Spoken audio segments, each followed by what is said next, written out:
Hello! Thank you for tuning in to Katie and Kim Film Talk and Talk Film. On this episode, we will be talking about the highly anticipated sequel to Thor and the Avengers, Thor 2, The Dark World. The Dark World. That's what I said. That's what she said. In this sequel, we see Thor as a more mature, longer-haired Asgardian. This is post-Saving New York, so post-Avengers. He's very conflicted about taking over the throne of the Nine Realms, of being the All-Father. And this film introduced to the main antagonists, which we haven't seen before. They're called the Dark Elves. Specifically, Malekith. We'll just call him Papa Elf. Papa Elf. Played by Christopher Eccleston.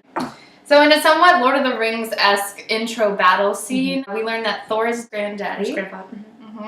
he destroyed Papa Elf's race in order to protect the Nine Realms from the ether, which is this scary, evil substance. Yeah, to me it looked a lot like the red matter in J.J. Abrams' reboot of Star Trek.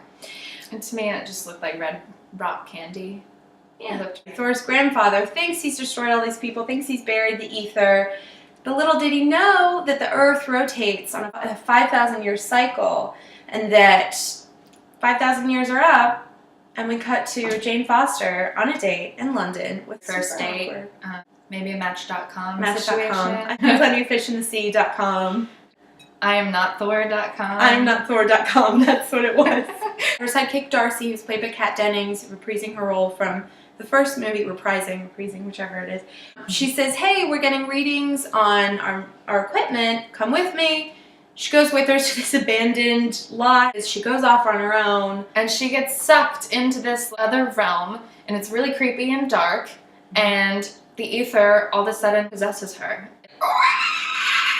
And then Papa Elf wakes up from this 5,000-year sleep, and he's like, whoa, it's 5,000 years later. High time to be taking over the world again. Yeah. That's what bad guys do. That's what bad guys do, and Thor doesn't want that to happen because he loves Jane Foster. Yeah, so he tries to protect her, and she's like, where have you been? And she's like, slap, slap, slap. That's what she does, yeah. Lots of stuff happens after that. We don't want to give away too many plot twists and turns because there are a lot. It's about a 2-hour long movie. True superhero comic fashion, hijinks ensue, chaos, tricks, things like that. Mayhem. So here's our take on it. We both liked it. Yeah. It's not the best movie ever. Neither is Thor. Neither is the first one.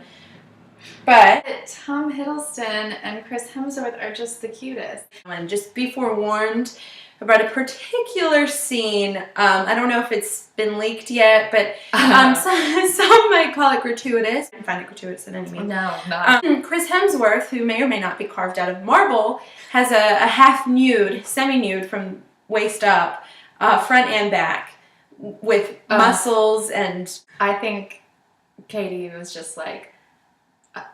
My jaw was dropped for a second, then I started giggling. I think Kim, if I may, I think Kim said, oh my god! So moving on from there, other film aspects, I thought the visual effects were really, really well done, especially in Asgard. There was gorgeous. A lot of detail. Yeah. The Rainbow Bridge, of course, looks spectacular. I mean, the alien ships were really cool. Also, the costumes. Yeah. A lot of them are very similar to Thor 1. Obviously, they're going to wear the same garb. The elves were so cool. Really creepy. They had these really scary elf masks with black eyes. Yeah. The elf and his sidekick were wearing these metal headdress things that made them look not so Lord of the Ringsy. Right. They did not look like orcs or Uruk-hai, if you will. And then and then Papa Elf had this beautiful white braid. It was 17-strand double fishtail. Beautiful. I mean, Katie tried, but I mean, tried. She can't outdo Papa Elf. That's Who fair. can? That's fair. Anyway. Other actors, though, or characters. Queen. Yes, Queen Frigga, portrayed by Renée Russo. Yeah. She had this awesome battle scene. She saved the day, and we were both like, girl power! We said go power. You didn't say that? No. I don't know how you just picked that up. I've been deemed worthy. Mine lights up. She must be as strong as Thor. Maybe stronger. Right? So is it worthwhile to see? Yes. If you like the Marvel superhero movies, if you saw the Avengers and Thor, you're gonna see it. So Yeah, it's a fun movie to see. for sure. We saw it in 3D. Not necessary. Not super necessary. So one of the things you'll come to find out about us on our journey through cinema together, through film. Oh, hello, cat. There's a cat. There's a cat sometimes present. That's what you'll learn about us. We base our our love, disdain on whether a movie is quotable. I did not find it quotable. Unless you talk in Thor voice sometimes, like Which I do. are you going to? I think you should. I mean, I will you when I say hi. well, I think that's about all for this episode of Katie and Kim, Film Talk and Talk Film. Keep quoting. Bye-bye. Katie, do you want some ether? Oh, is this ether? I would Yeah. love some. It's good. Just like so delicious. I knew it would be. I know what Papa Elf was so raving about.